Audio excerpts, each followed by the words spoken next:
자, 3프로TV 시청자 여러분, 그리고 팟캐스트로 들으시는 경제의 신과 함께 청취자 여러분, 그리고 전국에 그리고 해외에서도 많이들 보시죠.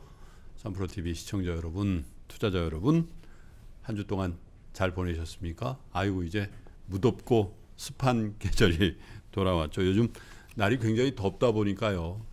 여의도도 그렇고 동네도 그렇고 카페에 사람들이 시원한 분위기 때문에 이제 코로나도 조금은 수그러드는 것 때문인가요? 많이들 모이시는데 처음에는 딱 들어가면요, 한 자리도 없는 것처럼 보이지만 조금만 인내심을 가지고 기다리면 자리가 하나 둘씩 나지요. 그렇게 자리가 나서 땡큼 앉으면 제 눈에는 더 좋은 창가 자리가 이렇게 보이기도 하죠. 그래서 저 자리로 옮길까? 아니면 그냥 체면도 있는데 여기 이 자리가 좋은가? 이런 생각을 하게 되는 것 같은데요. 카페에서만 그런 게 아니라 사실 주식 투자도 그렇고 우리 인생의 대목대목이 자꾸만 이제 그런 결정을 하게 하는 연속선상에서 이해하게 되는 것 같습니다.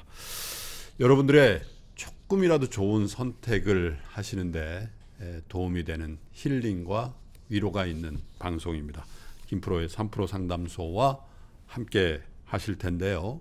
오늘도 함께 하실 세 분의 오늘은 네 분이군요. 네 분의 게스트를 먼저 소개하겠습니다. 서울대병원 정신건강의학과의 3프로 공식 주치 윤대훈 교수께서 오셨습니다. 어서 오세요. 네.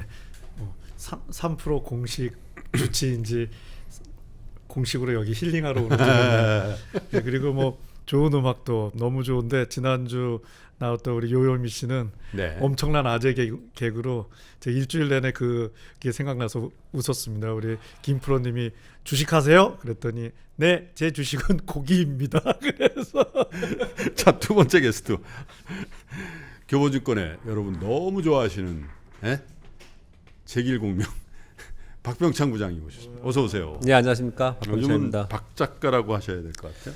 여러분들 베스트셀러 작가. 네, 여러분들 덕분에 지금 너무 바쁘게 움직이고 있습니다. 지금 뭐 정신없이 뭐 방송도 하고 네. 지금 뭐 책도 팩 때문에 내용도 하고 지금 이제 그 증권대학 강의도 주식대학, 듣고 주식대학. 주식대학도 그래서 지금 바쁜 생활을 좀 하고 있습니다. 여러분들 덕분입니다. 감사하게 생각하고 있습니다. 우리 저 박 부장님이 증권회사만 몇 년 차시죠? 96년 1월 입사입니다. 그러면 26년? 예. 증권회사 영업만 26년째 꽃이 이제 막 만개하려고 그럽니다. 여러분 동참하실 수 있는 기회가 있습니다.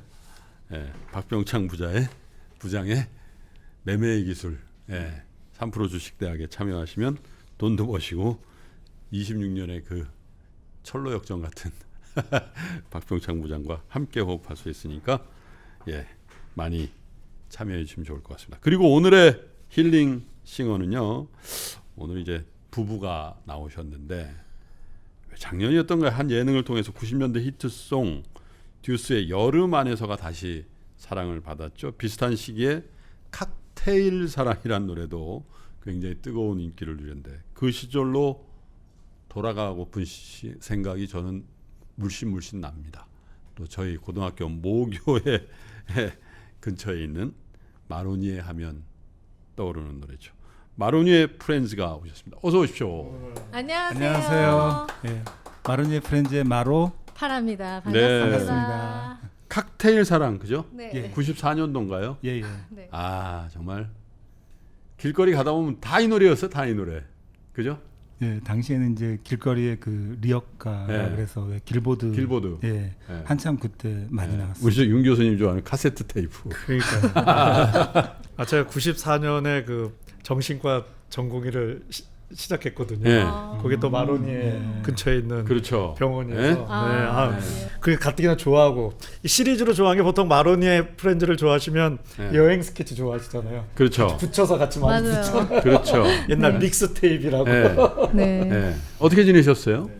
저희는 뭐 계속 이제 음악 활동하면서 지내다가 작곡도 하셨잖아요. 저는 이제 음악 이제 작업이랑 작곡이랑 뭐 편곡이랑 했다가 사실 이제 요즘 이제 코로나로 인해서 공연할 무대가 많이 없어졌기 그래서 때문에 저희가 이거 만든 거예요. 그런 것 같아요. 무대는 매우 험불하지만 보시고 듣는 분은 굉장히 많은. 네, 저 그렇죠. 집중해서 네. 지금 이거 듣고 있거든요. 네. 배워가려고 해야죠.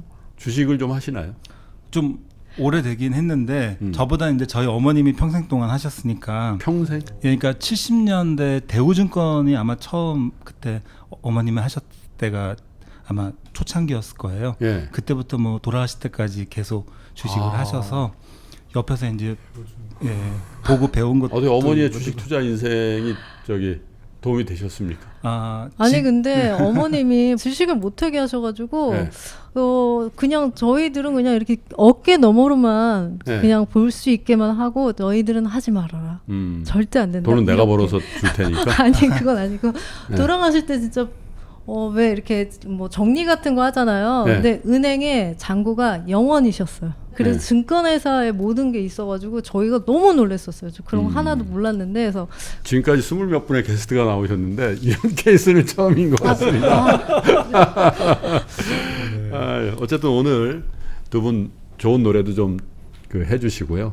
또 두 분께 주식이란 뭔지 또 이 재테크란 뭔지 그냥 진솔하게 대화를 함께 이어가면 좋을 것 같습니다. 자, 그러면 첫 번째 사연을 소개하지요. 박병창 부장께 부탁해 드릴까요? 네, 그렇게 하겠습니다.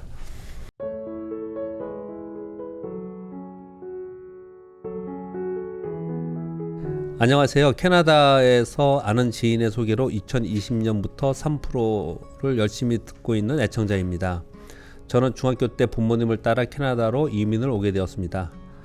지금 이제 가로치고 맞춤법이 이상하더라도 이해 부탁드리겠습니다. 뭐 잘 쓰셨습니다. 저는 올해 한국 나이로 36세이고요. 이번 2021년 6월에 드디어 사랑하는 사람과 결혼을 하였습니다. 얼마 안 되셨네요. 아직 신혼 초기라 서로 경제 사정을 대충은 알지만 아직은 투명하게 재정이 공개가 되지는 않았습니다. 저희는 둘 다 전문직이라 현재는 금전적으로 크게 문제가 없지만 저와 제 아내의 투자 스타일이 너무나 달라서 이렇게 사연을 보냅니다. 저는 성향상 잔걱정이 많아 제 분야가 아니면 전문가에게 맡기고 잊어버리자 주의입니다. 그래서 저는 2015년 졸업 후 투자는 전문 투자자에게 맡기고 분기마다 체크 정도만 하는 스타일입니다. 다행히 전문 투자자를 잘 소개받아서 연평균 수익률이 캐나다 전체의 수익률 에버리지보다 약 2%에서 3% 정도는 더 잘 나오는 편입니다. 저는 어차피 롱텀으로 보고 갈 거라서 이 정도는 충분히 만족하고 있습니다. 네. 하지만 아내는 본인이 투자하는 것을 즐깁니다. 이것은 저는 좋다고 생각하는데 문제는 투자 종목들이 제가 생각하는 바와 굉장히 많이 다릅니다. 제 아내는 보통 주식도 하지만 많은 퍼센트지, 그러니까 많은 부분을 가상화폐랑 하이리스크 주식 투자를 즐깁니다. 그냥 주식은 좀 일반적인 주식은 좀 재미가 없다. 이렇게 좀 표현을 합니다. 그리고 저는 좀 하나하나 다 알고 계산하는 편이지만 아내는 전체적으로만 알고 세세한 거는 잘 신경을 안 쓰는 스타일입니다. 네.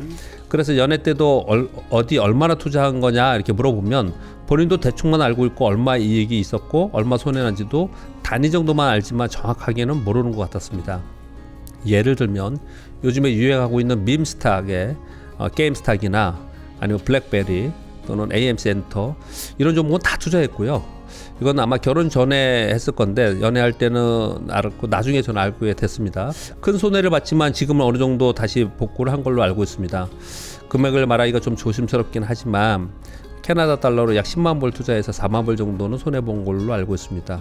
캐나다 환율이 지금 한 910원 정도 되죠. 거의 9천만 원, 1억 가까이 정도 좀 투자를 하고 계시는 걸로 보여집니다. 연애 당시에 저도 이거에 대해서 아내가 말해줘서 리스크가 크고 이런 것을 알고 있었지만 아내한테 조심하라고 한마디 말한 거 빼놓고는 뭐 알아서 잘 할 거라고 내버려 뒀습니다. 그런데 손해보고 나서도 별 말 하지도 않았고요. 그런데 결혼한 것도 아니고 그 당시에는 본인 돈이니까 그랬지만은 지금은 이제 결혼한 상태이기 때문에 이게 이제 고민이 되시는 것 같습니다. 아내가 저한테 정말 감사하게도 손해본 것도 다 얘기해 주었고요. 숨기고 있는 것보다 훨씬 좋으니까요. 그때 상의와 앞으로 밈스탁은 더 이상 안 하기로 했고요. 하지만 아내는 여전히 현재도 하이리스크를 좋아합니다.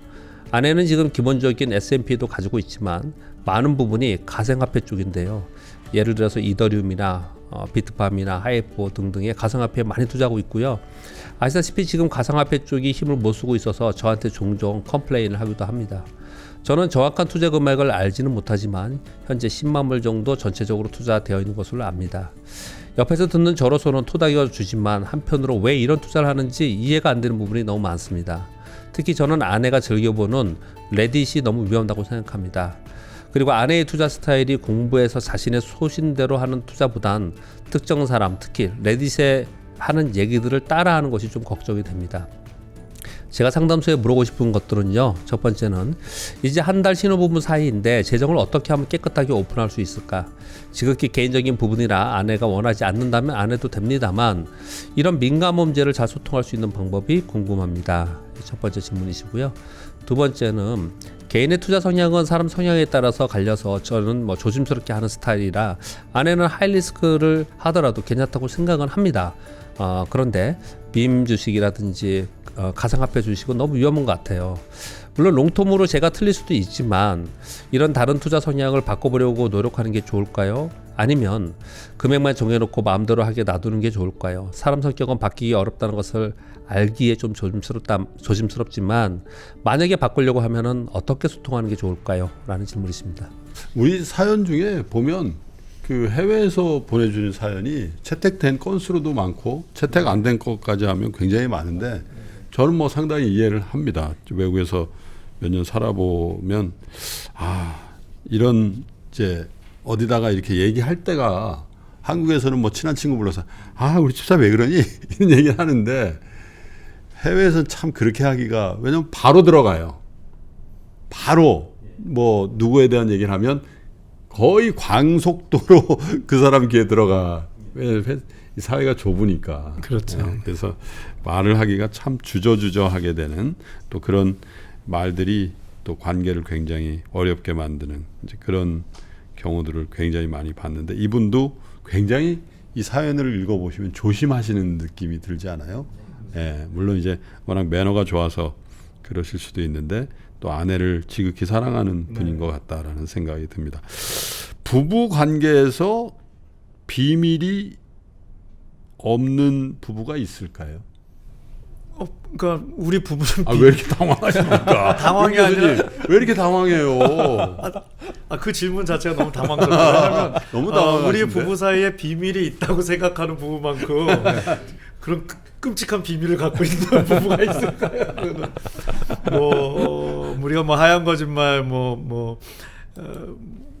하얀 거짓말 반대가 뭐지? 뭐 까만 거짓말인가요? 하여튼 나누기도 하지만 뭐 사실은 뭐 거짓말은 안 좋은 거지만 뭐 때로는 뭐 그걸 이제 다르게 표현하면 비밀이라고도 하는데 이게 뭐 우리가 그런 생각해 봅니다.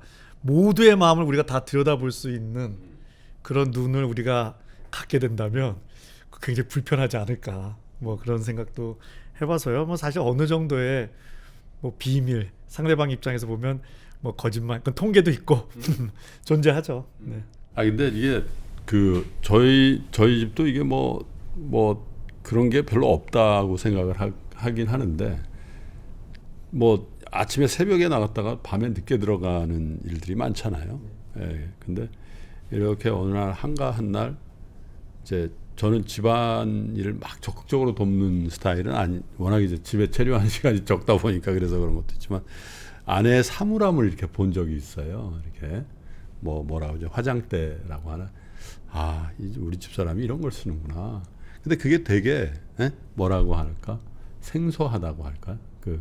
이게 이 사람만의 어떤 그런 자치네 이런 느낌이 들 때 좀 그런 뭐라고 정확하게 표현하긴 그런데 생경함 같은 거 그런 걸 좀 느꼈다.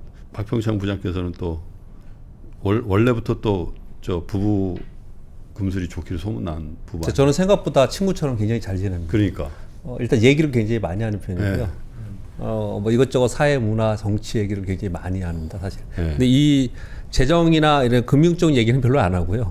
그런 얘기는 별로 안 하고 다른 쪽에 관심이 우리 집사람이 많아서 그런 얘기를 많이 하라서 뭐 질문에 대답은 어느 정도 좀 드려야 될 것 같은데 사실은 교수님이 대답을 주셔야 될 것 같은데 제 영역은 좀 아닌 것 같은데 제가 생각하는 경험적 측면에서만 좀 말씀을 한번 드려보도록 하겠습니다.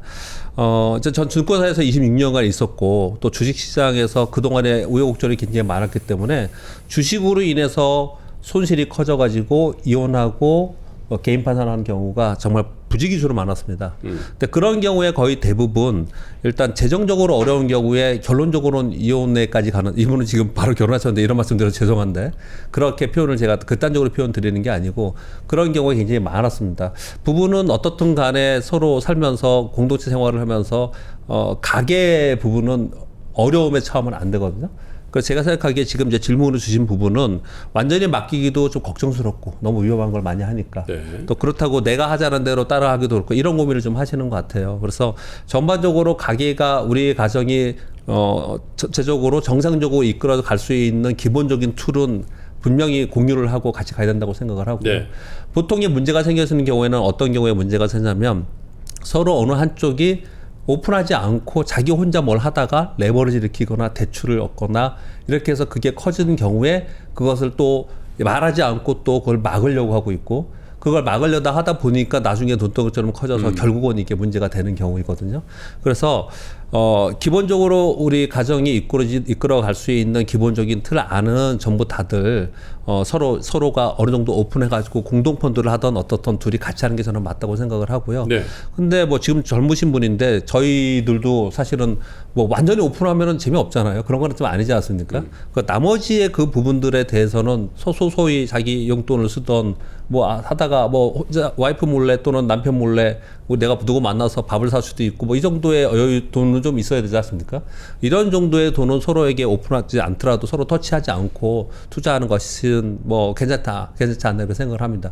단 중요하게 제가 한 말씀을 드리고 싶은 거는 결론은 레버리지 일으키거나 대출을 일으키거나 이렇게 해서 우리 이 가정 경제가 문제가 될 정도로 어느 한쪽이 이게 문제를 일으키면 이거 나중에 분명히 문제가 심각해지는 경우가 당연하죠. 그동안에 굉장히 많았습니다. 근데 계속해서 이렇게 위험한 투자를 어느 한쪽으로 하는 거에서 여윳돈으로 계속 한다라고는 하지만 아마 하다가 보면은 또 문제가 생길 수도 있으니 지금쯤 서로 오픈하고 있다면 일정 부분은 그 부분에 좀 나눠서 일정 부분은 좀 같이 공유를 하고 소액 부분만 같이 자기가 좋아하는 걸 하는 게 어떤가 그렇게 좀 말씀드리고 싶습니다. 지금 아까 쭉 나왔는데 네네. 그런 주식들은 진짜 최근에 희대의 주식들인데 그죠? 네? 근데 금액도 작지 않아요? 임주식이나 가상화폐를 하는데 거의 1억 가까이 그러니까. 돈인 것 같습니다. 그러면 사실 이런 정도라면 사실은 좀 심각하게 얘기를 해야 될 것 같은데. 그렇긴 한데 아마 그런 성격에 또 매료되어서 결혼을 하시지 않았을까 하는 생각도 드는데요. 좀 몇 가지 말씀 올리면 1. 되게 그 사연 주신 분께서 아내를 엄청 사랑하시는 것 같아요. 그렇죠. 네, 그래서 이 애정과 소통은 뭐 서로 보완적인 관계이긴 합니다. 소통이 좀 덜 돼도 애정이 충분하면 버틸 수 있고요. 반대로 애정이 좀 조금 떨어졌을 때 소통이 충분하면 다시 애정이 찰 수도 있는데 이제 둘 다 흔들하면 이제 그때 좀 위기가 올 수 있는데 일단 뭐 애정은 넉넉하다 생각이 되고요. 두 번째는 성격이 비슷한 부부가 좋으냐 다른 부부가 좋냐 그런 질문 제가 많이 받는데요. 네, 사랑할 때는 좋으면 비슷하면 비슷하면서 좋고요. 다르면 달라서 좋다고 생각하는데 서로의 애정도가 떨어지면 비슷한 게 짜증나고 이제 다른 게 짜증나서 그거는 뭐 정답은 없다라고 생각이 되고 세 번째는 이제 잘 주시고 싶은데 여기 근데 심리에 대해서 잘 아세요. 이게 굉장히 상대방 배우자께 바뀌기 어려운 행동 습성도 그 행동 습성이 성격과 먼 거면 바꾸기가 쉽습니다. 근데 하다못해 음식 먹을 때 너무 열심히 씹어서 소리를 내고 먹는다. 뭐 이런 거 금방 바꿔줄 수 있잖아요. 그렇죠. 근데 그게 꼼꼼한 성격과 관계된 거면 바뀌기가 어려운 사소해 보여도 그런 측면이 있어서 아마도 지금 투자에 있어서는 조금 위험하다 느껴지는 아내분의 성격이 또 다른 측면에서는 아까도 말씀드렸지만 또 매력으로 보이는 측면이 있으셨을 것 같아요. 그래서 제가 보기에는 약간 성격과 좀 근접한 부분 아닌가. 그래서 이건 논리를 넘어서 그러니까 논리적 대화로 갑자기 아내분을 바꾸게 하기는 좀 어렵지 않을까 하는 예상을 해서 제가 말씀드리고 싶은 소통법은 이게 뭘 도와주려고 그러면 정보가 많아야 되거든요. 부모 자식도 마찬가지지만 그렇게 해갖고 투자하려고 그러면 해서 다 잘못되면 어떻게 이래 놓으면은 오히려 저쪽에서 정보를 차단하는 하게 되거든요. 그래서 저희 쪽에서 이야기하는 몇 번 말씀드렸지만 동기부여 소통이라는 게 있습니다. 그래서 3가지의 키워드를 쓰는데요. 이제 영어로 말씀드리면 첫 번째가 오픈 퀘스천, 열린 질문. 두 번째가 리플렉티브 리스닝, 뭐 반영적 경청이라고 그러고요. 세 번째가 변화 대화라고 체인지 톡. 내가 하고 싶은 얘기를 저쪽에서 나올 때까지 기다리는 거. 요거를 이제 키워드로 씁니다. 그래서 아내분한테도 계속 그렇게 투자하고 있어? 이건 이제 질문 같지만 이제 닫힌 질문이죠. 그래서 요즘 투자는 어때? 잘하고 있어? 또 화끈하게 하고 있어? 이러면서 사실은 이런 열린 질문을 하는 게 내가 정보가 있어야 뭘 도와줄 그렇죠. 거 아닙니까? 정보도 얻을 수 있지만 열린 질문을 할 때 상대방이 되게 나를 저쪽에서 배려하는구나 이런 이야기를 한대요. 그다음에 두 번째 우리가 리스닝은 들어봤는데 리플렉티브 리스닝, 반영적 경청은 뭐냐면요. 좋은 얘기도 그냥 하면 마치 그 장기 이식 했을 때 거부 반응처럼 우리가 남의 얘기를 기본적으로 듣기 싫어하는 성향이 있답니다. 근데 아내가 이렇게 하는데 이런 건 좀 위험한 것 같기도 하고 예. 이런 얘기가 나왔을 때 살짝 그러면 예.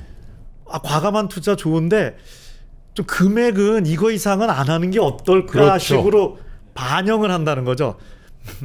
요즘 뭐 이런 호재가 주식에 반영됐다는 그 반영이거든요.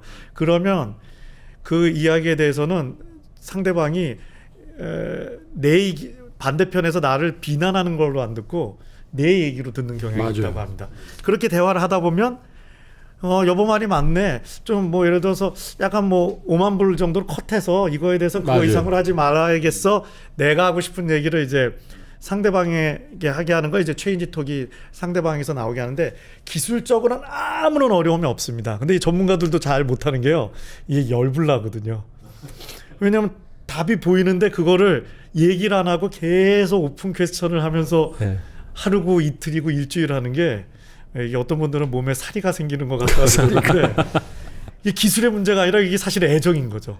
그래서 근데 이게 굉장히 효과가 좋은 걸로 되어 있습니다. 뭐 의사들도 연구가 되어 있는데요. 담배 끊어. 어떻게 보면 고마운 의사인데 담배 더 피우는 걸로 환자분들이 그래서 좀 그런 소통법 어떨까 싶네요. 네. 두 분은 어떤 스타일들이세요? 어떻게 다르신가요? 부부신데 몇 년 차시죠? 지금 부부가? 지금 2011년도에 결혼은 했으니까 네. 이제 딱 10년 네. 됐는데 경제적인 문제가 저희 같은 경우는 참 24시간 365일을 항상 같이 있으니까. 일을 하기 때문에 뭐 오픈을 안 하고 싶어도 안 할 수가 없어요. 그러니까 뭐 저보다 더 잘 알고. 그러니까 저는 카드란 것도 없고 지갑도 없고 현금도 아예 없어요. 저는 이쪽이 다. 제가 가지고 다니면서 계산을 제가 하는 스타일이고요. 그러니까 모든 걸 다 맡아서 이제 하는데, 그러니까 뭐 오픈은 안 할래 안 할 수가 없는 관계인데, 근데 저보다 더 경제 아니요. 쪽을 더 잘하는 것 같아요.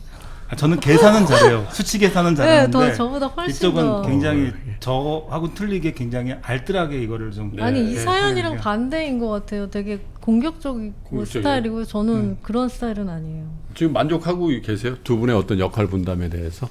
그러니까 얘기를 많이 하니까요. 이게 네. 제 의견도 반영이 되고 이렇게 하니까 그래도 뭐 지금 원금은 다 빼셨군요. 대단하십니다. 왜 그 웃음의 아니, 의미는 근데 뭔가요? 제가 너무 뼈를 때렸나요? 아니 그게 아니라 뺄 때도 있었는데요. 네. 이게 인생이 길잖아요. 네. 계속 또 조금씩 또 들어가고 또 물리기도 하고 이런 경우가 아니 너무 많아서 뺀 다음에 예. 이러는 건 의미가 없죠. 만약에 우리가 2천만 원 가지고 했는데 3천이 됐어요. 예. 자 원금은 빼자. 1,000만 원 남기고 2천만 원. 야 다른 계좌 터서 2천만 원 또 투자해. 네. 이거는 빼는 게 아니잖아. 그렇습니다. 네, 맞습니다. 그죠? 아, 네. 그렇게 하면은 서로 알기 때문에 그거는 다 바로 들통나고요. 네. 그냥 원금 빼면은 그거는 이제 1년이고 2년이고 그냥 놔두는 걸로 그렇게 이제 합의를 하고 원칙을 정해놨는데 요즘 이제 막 흔들리고 있어요. 왜냐하면은 뭐 아까 얘기했지만 가상화폐가 사실 지금 굉장히 침체기가 지금 굉장히 많이 떨어져 있거든요. 그래서 이때쯤은 물을 타는 게 좋지 않을까 하고 이제 서로 이제 얘기를 지금 하는 중이죠. 코인 가지고 토론하죠. 주식도 물론 당연히 그렇게 얘기하고요. 점점 얘기가 깊어질 것 같습니다. 오늘 분위기가. 그러면 일단 좀 시켜간다는 뜻에서 네. 두 분에게 첫 번째 힐링송을 좀 청해 들어보겠습니다.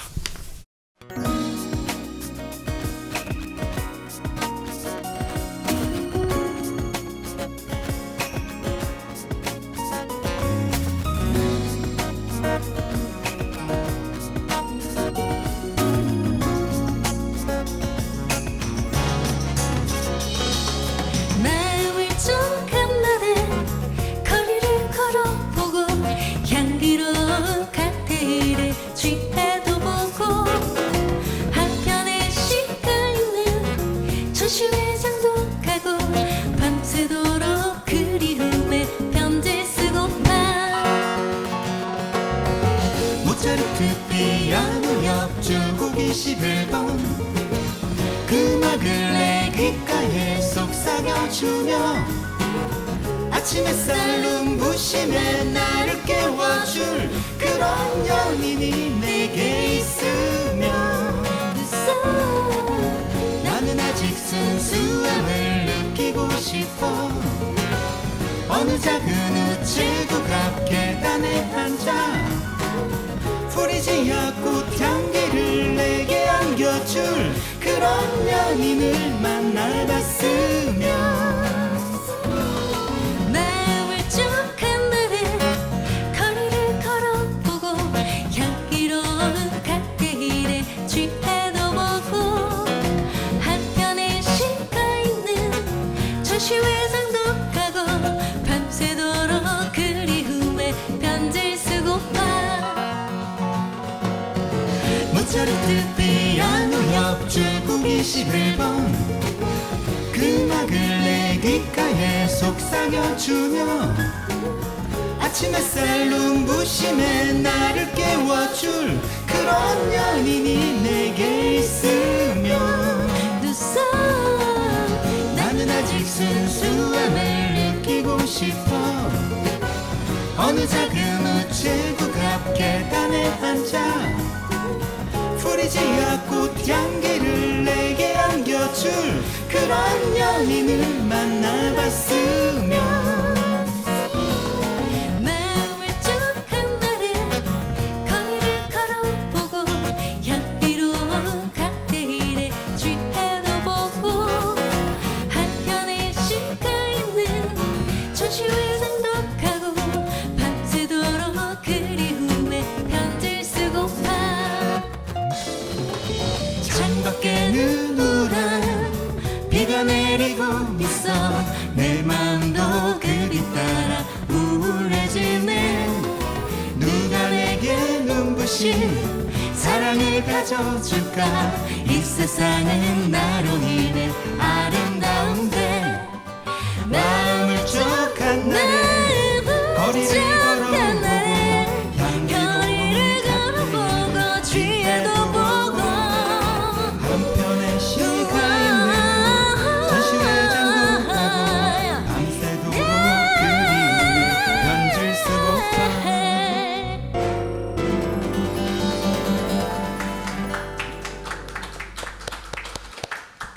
이 노래를 제가 볼 때는 자이반 타이반 한 5,000번 이상은 들었을 것 같은데 클로징이 이렇게 되는 건 처음 알았네요. 아 정말요? 마지막 소절에 쫙 그렇게 네. 한번 질러주시는지 몰랐습니다. 요즘 아이돌이 곧장 이어서 두 번째 노래를 듣고 싶습니다. 그냥 노래만 듣고 싶다. 네. 그래도 사연이 상담 있으니까. 윤 교수님께서 두 번째 네. 상담 아, 사연을 읽어주시죠. 네, 열심히 읽겠습니다.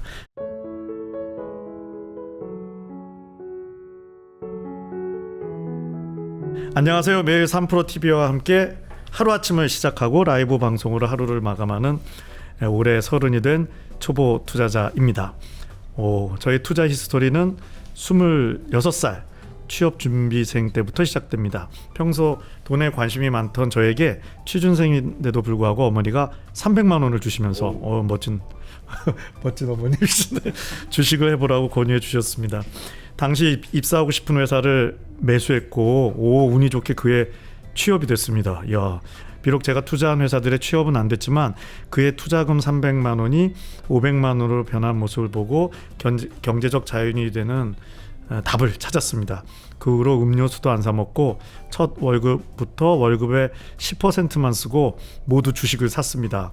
다들 경험하셨던 1300포인트 장에 하한가도 맞아보고 계좌가 마이너스 50%까지 박살났었는데 정말 운이 좋게 결과적으로 1억이 넘는 실현 손익을 거두었습니다. 이야, 300으로 1억을 하셨다는 건가요? 취업하고 돈 막 그리고 월급도 모으시고 그러겠죠. 일단 네. 취업하고 돈 아낀다고 부모님께 빨간 내복은 안 사드렸어도 어머니 계좌도 3년간 리딩하며 빨갛게 물들였습니다. 오, 이거 진짜 빨간 내복보다 어머니 주식 계좌를 빨갛게 만드는 게 진정한 효도겠네. 재밌는 은유인 것 같습니다. 상담받고 싶은 부분은 이제 시작인데요. 최근 3프로TV에 나오시는 전문가님들의 과반수 이상이 시장 추가 상승에 대해 부정적으로 표하시는데 계속 주식을 모으기만 해본 저는 계좌에서 돈을 빼서 다른 곳에 투자하는 게 어렵습니다. 심지어 예적금을 살면서 해본 적이 없고 할 필요도 없다고 생각하는데 상방이 닫혀 있다면 예적금을 해야 되는 건가요? 김프로님은 가치주로 곧 있을 하락장 해지가 가능하다고 보시나요? 저는 작년 어마무시한 하락장을 경험하면서 지수라는 바람을 종목이라는 파도가 절대 이길 수 없다는 것을 배웠습니다. 두 번째 질문도 자연스럽게 연결이 되는데요. 주식과 채권처럼 상반되는 속성을 가진 상품을 동시에 매수하는 것은 어떻게 보시나요? 상식적으로 둘 중 하나는 오르고 하나는 내릴 텐데 기간을 두고 수익 보는 상품을 정리하고 손실 보는 상품을 더 사고 이런 식으로 시장을 해지하는 게 평범한 개인 투자자에게 실제 가능한 방법일까요? 끝으로 2년 전부터 대만으로 출장 와서 이분도 해외에 계시네요. 그러네요. 외롭고 한국이 그리운데요. 정프로님이 중간중간 큰 웃음 주실 때가 요즘 살면서 제일 행복하네요. 저는 5G 손절했지만 진심으로 수익 보시길 바라고요. 3프로 TV 감사드리고 1000만 개인 투자자 우리 모두 파이팅입니다. 네, 대만에서 글을 되게 재밌게 잘 쓰시네요. 은유도 쓰니까 문과 쪽 같기도 하고. 네. 마무리가 아주 고민을 갖고 계신 분치고는 굉장히 상큼하게 그죠? 예, 우리 마로니에 프렌즈의 노래와 같은 분위기로 마무리. 네. 어떻게 해야 돼요? 고민의 내용도 굉장히 좋은 것 같습니다. 사실은 수익도 났었고 또 크게 손실도 봤었고 또 극복했었고 수익도 났고 지금은 상방이 닫혀 있는데 자, 이 상태에서 주식을 계속 해야 되느냐 아니면 다른 것을 내가 투자를 해봐야 되느냐. 근데 다른 거 투자하는 것을 바라볼 때 지금 이 돈으로 또는 이 상황에서 부동산을 해야 되나 굉장히 현실적인 질문을 하셨습니다. 요즘 우리가 고민하고 있는 것들. 부동산 투자해야 되느냐 주식이나 부동산이나 다 올랐는데 뭐 채권해야 되느냐 좀 어렵고 보통 많이 그렇게 생각을 많이 하거든요. 뭐 그렇다면 뭘 해야 되느냐 뭐 이런 생각들 되게 많이 하거든요. 그래서 보통 이렇게 투자하시면 이분은 코인은 안 하실 것 같고요. 코인은 안 하실 것 같은데 근데 저는 이제 이렇게 대답을 좀 드리고 싶습니다. 지금 그러니까 사실 나이가 뭐가 중요할지 모르겠지만 지금 26때부터 했다라고 지금 말씀 주신 거죠. 지금 나이가 올해 30이라고 하셨습니다. 근데 제가 요 얘기를 최근에 이상하게 이런 질문을 많이 요즘에 시장이 좀 흔들리니까 그런 질문을 많이 주시는지 모르겠는데 이런 질문을 지금 요즘 많이 받는데요. 20살서부터 미성년자 빼고요. 뭐 어린 나이는 더 좋고 그렇고요. 20살부터 40살까지 소위 말하는 2030 세대는 저는 긴 시간이 앞으로 남았기 때문에 설령 그 중간중간에 뭐 파도가 있다 하더라도 이 출렁겁이 있다 하더라도 긴 시간 동안 저축으로 가져가는 것을 해야 된다라고 생각합니다. 저는 그렇게 생각합니다.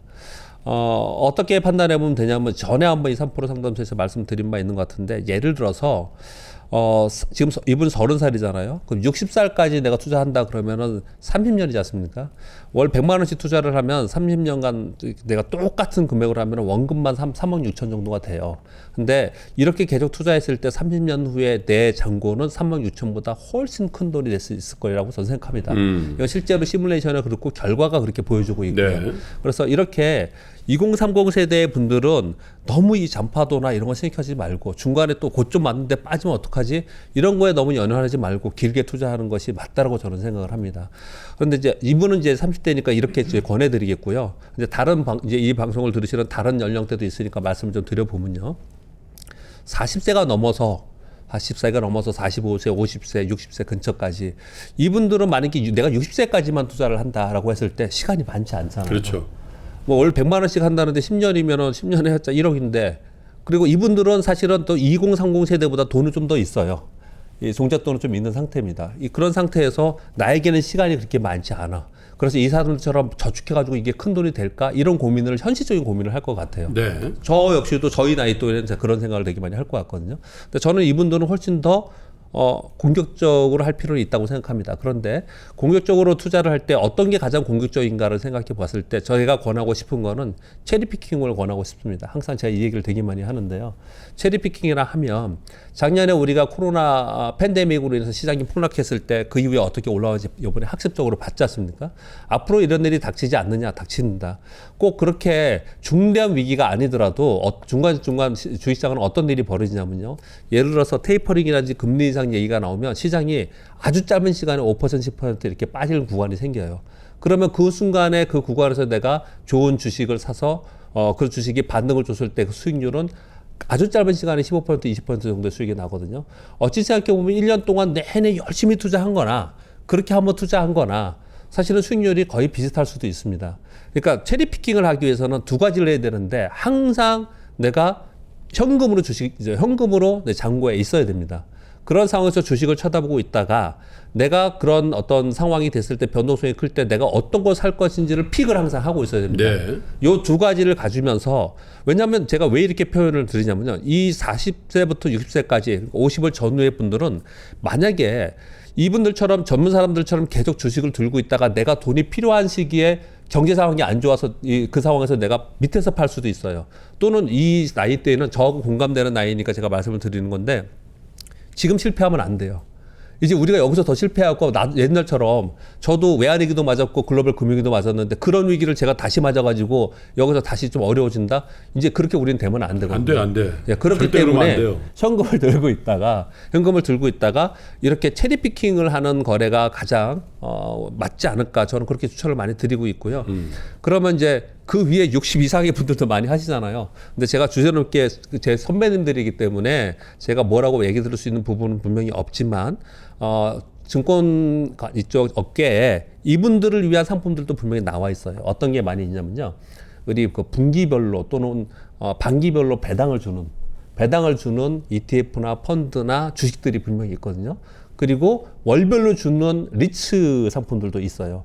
그런 상품들 이분들은 저희보다 또 돈이 더 많잖아요. 근데 이분들은 그런 상품으로 하는 게 즉 원금을 계속 지켜가면서 매월 고정으로 또는 분기별로 고정으로 돈을 받는 그런 상품을 찾아가는 게 맞지 않나 생각하거든요. 네. 그러니까 분명히 연령별로 이것은 이제 구분이 되어 있다고 생각합니다. 그래서 이분은 30대 이제 서른이라고 하시니까 지금 시장에 대해서 너무 고민하지 마시고 그리고 우리 시장이 팬데믹으로 인해서 작년 2020년으로부터 우리 시장이 일대 변혁이 일어난 겁니다. 지금 올해 외국인들이 이렇게 많이 팔고 있고 기관들을 팔고 있는데 시장이 보세요. 신고지수를 계속 내고 있지 않습니까? 굉장히 탄탄한 시장으로 우리 시장이 변했어요. 그래서 웬만한 위기로는 과거처럼 그렇게 급락하는 현상이 안 나타날 수 있어요. 그러니까 좋은 기업을 내가 장기 투자해서 들고 갔을 때 이런 주식으로 내가 수익을 나중에 결과로 낼 수 있다는 걸 믿고 가져가셔도 되지 않을까라고 저는 조언을 드리고 싶습니다. 이 녹화 월요일 날인데 제법 많이 빠지는데요. 네, 오늘. 그러니까 이런데 너무 신경 쓰지 말라고 말씀을 드리는 거예요. 요게 저희의 환상의 복식조입니다. 제가 이렇게 딱 던지면 요럴 때. 근데 징크스가 있네요. 항상 우리 3% 상담소 하는 시간대. 좀 그러네요, 진짜. 그렇죠? 예. 예. 예. 한 4번 하면 한 번 정도 약간 오르고 네. 3번은 빠졌던 것 같아요. 예. 예. 근데 요즘에 시장이 그렇게 되는 거는 뭐 어떤 주식 관련 프로그램이니까 설명을 좀 드리면요. 요즘에 금요일 날 주요 지표들이 많이 나옵니다. 이번 주에는 PC가 있고요. 그 전에는 CPI 발표 있고 고용보고서 발표 있고 이런 것들이 있는데 이런 것들이 좀 악재로 경계 심리에 작용을 하거든요. 그래서 시장이 좀 흔들리다가 막상 나오면 별거 아니네? 그래도 반등 주고 요즘 이제 그러고 있는 상황이라서 오늘 뭐 빠진다고 해서 너무 충격적으로 빠지고 이러지는 않을 거라고 저는 생각합니다. 그러니까 근데 저는 이제 26살 때부터 취준생 때부터 주식 투자를 했을 때 제가 26살 때부터 했거든요. 진짜요? 제가 26세 취직을 했어요. 26살 그러고 보니까 7월부터 했으니까 좀 있으면 몇 년 되신 겁니까? 92년도에 들어갔으니까 예. 30년 되는 건가? 주식 투자 29년. 어떠십니까? 만 29년, 30년 차. 근데 제가 왜 이 말씀을 드리냐면요. 제가 간혹 가다가 만약에 그때 그 계좌를 트지 않고 주식을 만약에 예. 증권회사 직원 중에도 안 하는 친구도 있어요. 맞습니다. 예. 증권회사 20년 다니나 주식 한 번도 안 했다. 뭐 공모주나 뭐 우리 사주 같은 건 했고 예. 나 주식 투자 안 했다고 그러시구나. 아주 간혹 있습니다, 있어요. 있습니다. 예. 만약에 제가 주식 투자를 그때 시작 안 해서 지금까지 주식으로 이로도 보고 뭐 수익도 내보고 한 인생을 살지 않고 예. 그냥 예금만 했다면 저는 어떤 사람이 됐을까 이런 생각을 해볼 때가 있어요. 그러면 와 암담합니다. 제가 30년 가까이 막 주식 투자를 하면서 고민하고 그죠? 예. 밤잠을 설치고 또 자료를 찾아보고 막 남의 얘기를 경청해보고 뭐 막 진짜 작년 3월 같은 날은 야, 이 상황에서 어떻게 헤쳐나갈 거냐 막 도상 훈련도 해보고 막 예. 그러잖아요. 그러면서 야, 내가 참 인간적인 성숙이 있지 않았을까. 지금의 일을 하는 입장에서는 그런 경험이 토대가 됐고 그게 또 오늘의 소자님 만드신 거니까 그렇게 항상 긍정적으로 생각을 해야지 어떤 상황이 됐더라도요. 사실. 그러니까 잘 마무리해야 된다. 여기서 깨시면 안 된다는 거 아닙니까? 그렇죠. 윤 교수님은 이제 주린이잖아요. 완전 줄이니까. 평생 안 하다가 3% 때문에. 그러니까요. 저는 이런 젊은 분들 보면 예. 너무 뭐 사실은 부럽고 존경스럽고 저도 26살 때부터인가 이제 직장 생활을 한 것 같은데 월급의 대부분을 마로니에 공원에서 마로니에 음악을 들으며 맥주 먹는 데 쓰는 것 같아서 후회스럽지만 이제부터라도 근데 아까 50대는 절대 잘못되면 안 된다는 얘기하는데 우리 형님이 맞아 3번 그러니까 하는데 저도 왜 맞아 이랬는데 그래서 뭐 경제적인 측면에서는 제 어리시지만 제가 오히려 뭐 리스펙트할 부분밖에 그러니까요. 없고요. 제가 그냥 간단히 말씀드릴 건 여기 자유라는 단어를 쓰셨는데요. 경제적 자유 몇 가지 행복 관한 연구 그냥 상식적으로 아시면 도움될 거 하나 말씀드리면 국가가 경제적으로 성장하면 국민들의 행복도가 올라가는 걸로 되어 있는데 그 이유를 주로 보는 것 중에 이제 한 요인이 나라가 이게 경제적으로 성장하면요 뭐 이제 집단주의도 중요하지만 개인주의가 그렇죠. 커지면서 내가 소중해가 되면서 그 개인주의가 사실은 심리적 자유감과 좀 연관이 있어서 뭐 그런 걸로 설명을 하는데 네. 개인적인 관점에서는 이거 진짜 이제 유치한 질문이지만 그런 연구를 한 사람이 있어요. 야, 너 돈이 중요해? 사랑이 중요해?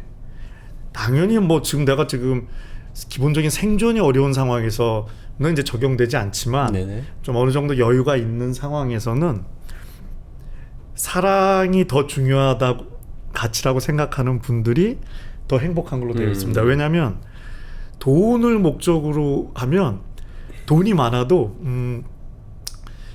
내 욕구가 더 많이 원하는 측면이 하나 있고요. 또 하나는 아주 유명한 데 실린 건데 우리가 돈을 많이 벌고 싶은 욕구 중에 하나가 만나기 싫은 사람을 안 만나고 싶은 욕구가 있는데 그거를 이제 자기 충족감이라 그러는데 그러다 보니까 또 역설적으로 외로워지는 측면이 있다고 합니다. 근데 더 웃긴 거는 사랑의 가치를 소중히 하는 분들이 돈 더 잘 번다는 또 이거 충분히 그럴 수가 있겠죠. 그래서 너무 이미 훌륭하신데 네. 이미 뭐 경제적으로 너무 훌륭하시니까 더 본질적인 그 소중한 어떤 심리적 자유나 뭐 행복에 대한 것만 우리 그 대만에 출장 가 계신 우리 선생님은 잘 챙기시면 뭐 두 마리 그러니까. 토끼를 다 잡지 않으실까 싶습니다. 아주 그냥 제가 볼 때 전도가 유망한 그죠? 네. 아이고. 주식 투자를 몇 년도에 처음 해보셨어요? 개인적으로는? 개인적으로는 그 2013년? 예. 그러면 그때. 뭐 10년이 채 안 되셨군요. 예. 같이 하셨어요, 아니면 제가 전도를 전도? 했어요. 전도. 네. 네, 네. 제가 먼저 해보고 뭐 여름 성경학교입니까? 해보고 직접 해보면 어떨까? 같이 저는 해보자. 예, 저는 사실 이제 주식보다는 이제 제가 음악 활동하면서 또 엔터를 작게 운영하고 있어서 아, 그냥 제가 하는 일만 계속 생각하고 아, 그럼 살았어요. 소속사 예, 뭐 조그맣게라도 네, 예, 네, 네. 지금 하고 있어요. 그래서 있구나. 제가 하는 일이 있으니까 이거에 몰두하는 음악 작업하고 이렇게 작곡하고 이렇게 했는데 옆에서 노후가 걱정이 예, 되더라고요. 걱정을 하더라고요. 왜냐하면 가수라는 직업이 사실 그렇죠. 평생 동안 갈 수입이 수 있는 일정치 것도 않은 예. 않을 그러니까 수 다들 부업을 하고 계신데 사실 저는 부업은 생각을 안 해봤었고 그냥 제가 하는 일만 이제 음악만 생각했었는데 옆에서 저한테 계속 얘기를 하더라고요. 이걸 해봤으면 좋겠다. 저희 어머님은 사실 이게 안 좋은 면을 많이 보셔갖고 전에 있을 때 그래서 하지 말라고 했었는데 옆에서 이제 와이프가 하라고 계속 그래서 그냥 못 이기는 척하고 괜찮았어요. 그래서 성과가 같이 하니까 근데 저희가 뭘 잘 몰라가지고 그 당시에가 이제 또 올라가는 장이었는데 그때는 좀 뭐 하면은 좀 소소하게 나오잖아요. 그래서 그걸 모르고 이거 되게 재밌네 이러고 재밌게 그냥 했는데 이게 한번 떨어지기 시작하니까 너무 힘든 거예요. 그래서 이제 배웠죠 이제 많이. 사실 예술 하시는 분들은 이 주식이 조금 더 어떻게 보면 다를 거예요. 확 주식 떨어지고 있는데 그때 불렀던 노래는 내 마음에 좀 안 든다. 그럴 수도 있잖아. 물론 이제 두 분은 프로니까. 네. 그림 그리는 분들은 터치가 굉장히 강해졌다. 거칠다. 맞아요. 그런 면이 있었어요 저희도. 예, 맞아요. 너무 힘들 때 주식이 너무 힘들 때는 음악 자체가 저희가 이제 하면서도 사실 그때 약간 살짝 우울한 음악이 나와요. 우울한 노래? 예, 작곡을 하더라도 그런 노래가 네. 뭐 하나 있으신가요? 준비하신 노래 중에? 저희요? 저는 이제 작곡을 계속 하면서 그때 기분에 따라서 좀 음악이 좀 많이 틀려지는데 오늘은 조금 잔잔한 음악 한번 해볼까요? 예. 두 번째 노래로 한번 청해서 들어보죠. 네, 박수로부터. 예.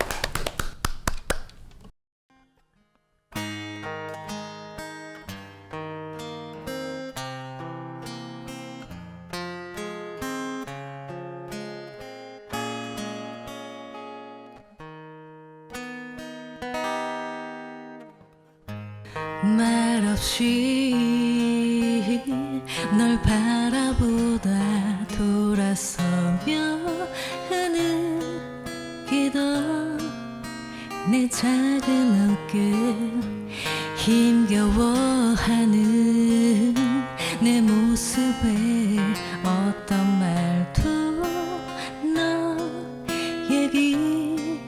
얘기하지 못한 채 돌아섰지만 널 사랑해 말하고 싶은데 오늘 같은 밤이면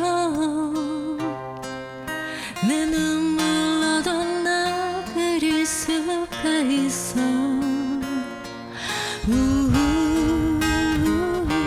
지금 이대로 난 변하지 않을 거야 이별마저 아프지 않다고 말했던 나니까 널 사랑해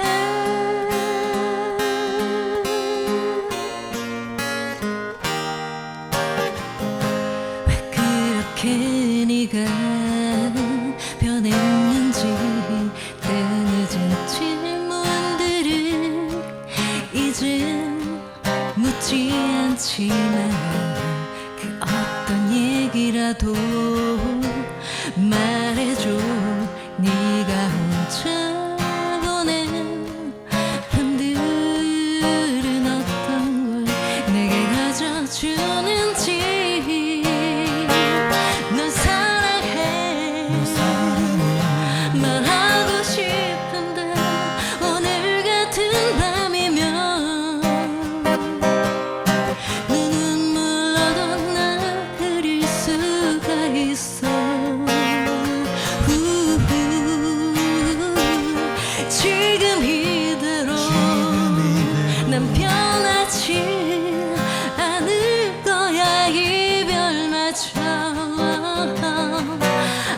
되지 않다고 말했던 나니까 널 사랑해. 이제 모든 걸 다시 시작할